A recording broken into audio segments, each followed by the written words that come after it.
Бороотой бүрхэг нэгэн орой Фиона гүнжийг аврах өдөр болохоос хэдхэн жилийн өмнөх өнгөрсөн цаг үе рүү биднийг аваачих ба хаан хатан хоёр шулмын хүндэд айлчлан ирж буйгаар кино маань эхэлдэг.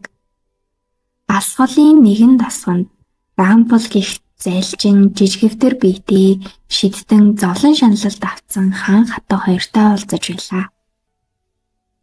Тэдний охин Фионог аварч чадах хүн байхгүйс учраас хаан хатан хоёр хайртай охиноо цамхагт гатсан амьдралаас нь хэрхэн аварч болох вэ гэдэгт тэд зөвхөрсөн байв.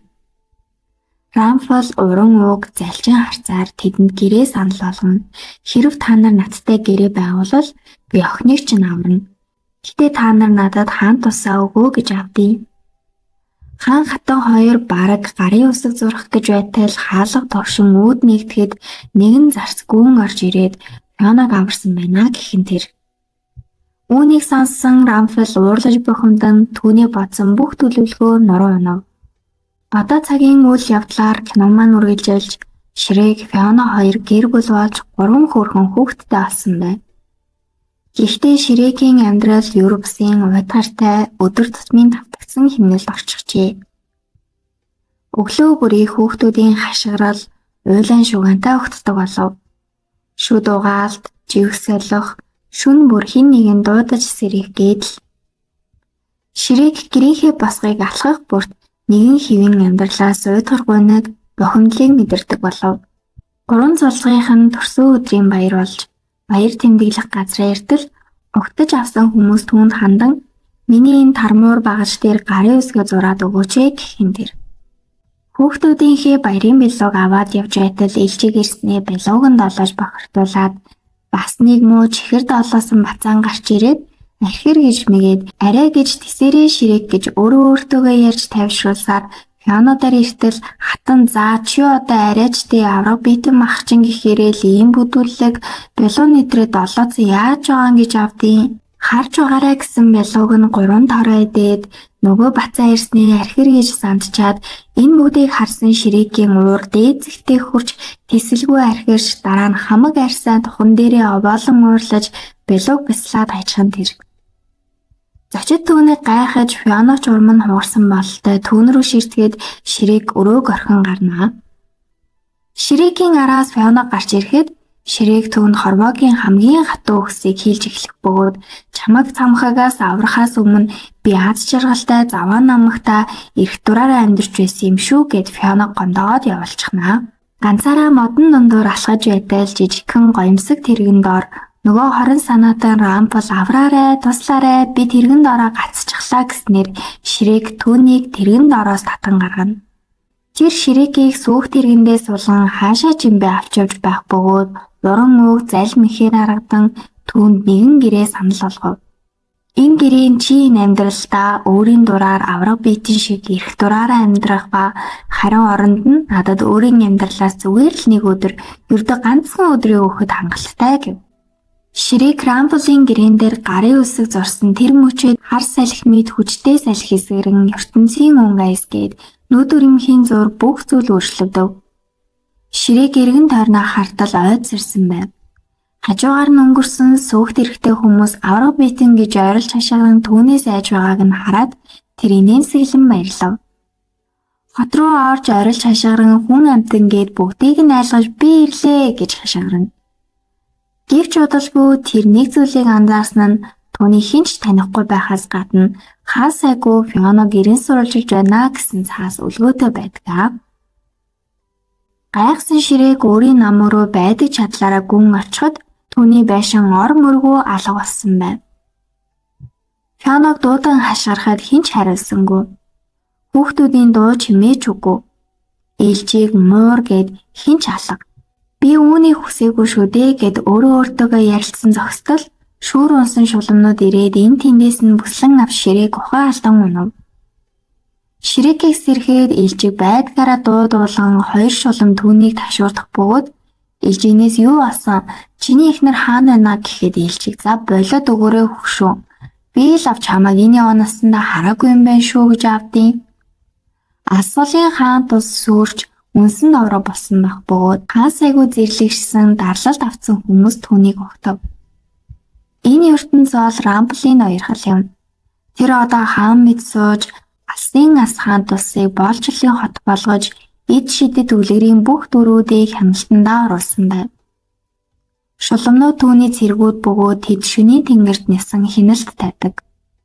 Хүн бүхэн Рамплд захирагддаг. Ямар ч инээд, ямар ч баяр хөөр байхгүй.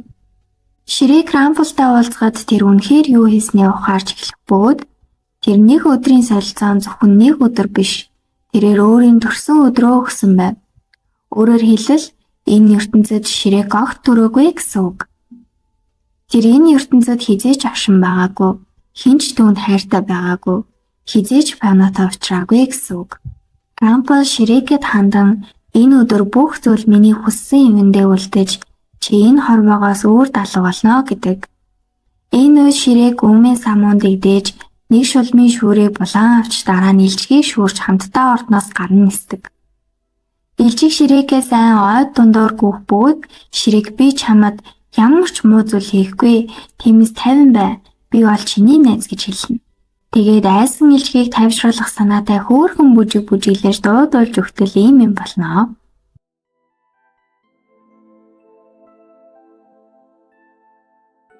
Охиныхоо бамбуушийг хараад уйлж суутал илжиг ирээд би уйлж байгаа мах чинь нэг ч удаа харж байгаагүй юм байна гэд би ч бас зөндөө их уйлдаг гээл ярьж өгөв. Гэрээ гар талаас нь баахан нугалж хартал жинхэнэ хайрын үнсэлтээр энэхүү гэрээг цослох боломжтой гэдгийг манай хоёр олж мэднэ. Фионаг хайж болохоор хоригдож байсан агууд нь нэртэл Фиона байдаггүй. Илжиг ойн гүнээс нэг үнэрлэн явах бөгөөд ой дунд нэгэн жигнэмэг байгааг олж харан идэх гэтэл Ширээг хүүе боддоо ой дунд ойр хавд хинч байхгүй хахад нэг жигнэмэг энд яагаад байж гэнэ гэж бодов. Тэгэхэд амттай мэдмээр байгаа хүсэлтэд дийлцэн илжиг гойж зүгийн балнаас нь ганцхан туслыг идчихсэн чинь уурхэж таардаг. Ширээг илжигний араас нууцлаг агууд ороход бөөн авраг бийтгүүд бүгд хүнд хүчээр ажил хийж хөдөлмөрлөж байна шүү. Тэнд зэвсэг агссан хүчирхэг дайчин Фионог олж харна. Гэвч тэр Ширээгийг танихгүй бөгөөд Фиона авраг бийтгүүдийн удирдагч болсон байх бөгөөд шидэд үнсэлт жинхэнэ хайр зэрэгт итгэхээ байсан байв. Фиона харсан Ширээг Фиона хэмээн ойрлоход манай Фиона шууд зохиод унгачдээ. Босож ирээд Фиона төрсөн өдрөөр олсон бүх үйл явдлаа ярьж өгөхөд Фиона болон бусад бүх авраг биетэнгүүд түүнийг гайхахтай зэрэгцээд шулмнууд ирж бүх авраг биетэнгүүд нүүдэж эхэлнэ. Ширээг Фиона болон бусад авраг биетэн Рамплийн ордонд нэвтрэх төлөвлөгөө боловсруулж эхлэх бөгөөд тэд Рамплийн зохион байгуулсан авраг биетний аныг ашиглан түүнийг өөрсдийг нь урханд оруулахаар болдог. Энэ ам бол Рамплийн зохион байгуулдаг хамгийн том шоу бөгөөд авраг биетэн барьсан этгээдэд шагнал өгдөг шоу юм. Ширээг Фионатай уулзах гэж түүний байгаа газар иртэл гуталт морыг олж харна. Энэ ертөнцид гуталт мор ээлд байж зодон хийдэггүй идэх дуртай нойрмог хүүрхэн тижээр муур болсон байв. Мууртай уулзаад гайхшир зогсдол Фиона орж ирэн Ширээг түүнд хандаг. Энэ бол хөлний массаж хийх купон. Энэ бол ийм тийм гээл баах бол юм санал болгож бэлэг хүртэл өгөөд үүний хариуд ганцхан үнсчих тэгвэл болно гэхэд Фиона урлана. За би зүгээр тоглосон юм а зүгээр өстө андаа нэтэргээд гар цохин нэг тэрч аваа сайхан амраарай гэж хэллэн нэг үнсэх гэж байгаад Фионад өрчүүлээд хөөгдөж байгаандаа хүрхий. Рамплийн ордонд лим бүлээсэн залуу ирэх бөгөөд түүнийг харсан шулмнууд энэ лимбчин авраг махчингуудыг яаж ангуурчлах болж байна? Лим тоглож унтуулах юм уу те нэтэр гэж шоолон инээхэд өнөөгч нь лимбээ тоглож эхэлдэг. Энэ үед бүх шулмнууд түүний лимний аянд ямар ч хамаагүй бүжиглэж эхэлнэ. Ер нь бол лимбэрээ дамжуулан энийг ч өөрийн иргэшилд оруулж чаддаг нөхөр хан тэрээ. Ширээг Фиона хоёр маань нэг хөрхөн очроо олоо бололтой хамтдаа бэлтгэл нэтер хийгээд үүнийг нь харсан чинь сэтгэл уужраад нэг сайхан болсон гэж авраг биетэнгүүд маш удаан төлөвлөсөн бослогоод игдэхээр замдаа гарна. Бүгд байраа эслэн зогсоход Фиона өөрийн байх ёстой газраа очиж зогсно. Ширээг түүний араас ирж чиний хараал бас би чамайг цайзаас аварсан нэтер гээд ярихад Рамплсын сүх тэрийг ирж байгаа нь харагдана. Фиона уурлаж чи миний төлөвлөгөөг нураах нь. Бас чи яаж миний хараалыг мэддэг юм гээд хоолойд нь хутга булгаад ярилцаж байтал бусад авраг бидэнгүүд Фионогоос ирэх дайралтын дохиог хүлээж байдаг. Фионогоос дохио ирэхгүй байсан тул авраг бидэнгүүд дур мэдэн сүүх дэргэлөө дайрахад дотор нь хинч байдаггүй. Энэ бол авраг бидэнгүүдэд бэлдсэн орхи байжээ. Шуван хэлбэртэй хүүхэлдэйн дотроос лимбчин залуу гарч ирээд лимбэ тоглолтол авраг бидэнгүүд бүгд бүжиглээд эхэлдэв. Ширээг Фиона хоёр голд нь вальс эргээд л муур ээлжиг хоёр тэднийг энэ дуунаас холдуулах хэрэгтэй гэд Ширээг Фиона хоёрыг аваад зогттол хатан авцалнаас унаж азар амьд үлдсэн байдаг шүү. Ширээг гисээ хүртэл Фиона чи намайг үнсэх хэрэгтэй. Тэгвэл энэ бүхэн зогсож бүх зүйлс эргээд байр байрандаа очно гэж ятгахсаар байсан тул түүнээс залхсан Фиона өөрлөгөө татан үнсгэд юу ч өөрчлөгдсөнгүй. Ширээг би чиний жинхэнэ хайр шүү дээ гэж хэлэхэд Фиона тэгвэл чи надад хэрэгтэй цаг үед чи яагаад ирээгүй юм бэ гэдэг. Фиона өмнө нь түүнд хайртай байсан. Харин одоо түүнд хайргүй учраас жинхэнэ хайрын үнсэлд нөлөөлөөгүй юм билээ. Рампол хотын иргэдийг зовлуулан Ширээгийг барьж ирсэн хүнд хүссэн бүгдийг нөгнөө гэж тушаах бөгөөд Ширээг энийг нь ашиглаж өөрийгөө барьж өгөхөр болдог. Ширээг Рампол дээр өөрөө явж очин түүнтэй нүүр тулах бөгөөд хэн чамааг авч ирсэн юм бэ гэхэд би өөрөө байна гэдэг. Ингээд чи юу хүсэж байгаа юм бэ гэхэд Ширээг бүх авраг биетэнгүүдийг суллахыг хүссэн байдаг. Тэгээд тэд эргчлөөтэй болвол Фиона аюулгүй байна гэхэд нөгөө Рамполчин Фионог суллаагүй байдیں۔ Чи бүх авраг биетэн суллах ёстой байсан шүү дээ гэхэд тэр ч тийм шүү. Гэхдээ Фиона бол авраг биетэн биш ээ. Тэр бол гүн шүү дээ гэж хэлээд гараад явчихна. Арай бол Ширээг Фиона хоёрыг тайзны голд байрлуулан лууг гаргаж ирэн тэднийг яг идүүлэхийн даваан дээр авраг биетэнгүүд болон муур ээлжигнэр Рамполын үлгөөтэй бөмбөлгнөөс гарч ирнэ. Энэ бол Фионогийн толгойсон мангасуудын дайралтын орой байв. Ээлжийг лууг аргалж нэг хөөрхөннүүдээр түүнийг ширцээр агаад дахин дурлуулж чахлаа гэж бодтол ийм юм болтгоо. Муур лууг сэлмээрээ хутгалахад ээлжийг буцаан гаргаж шулмнуудтай тулалдана.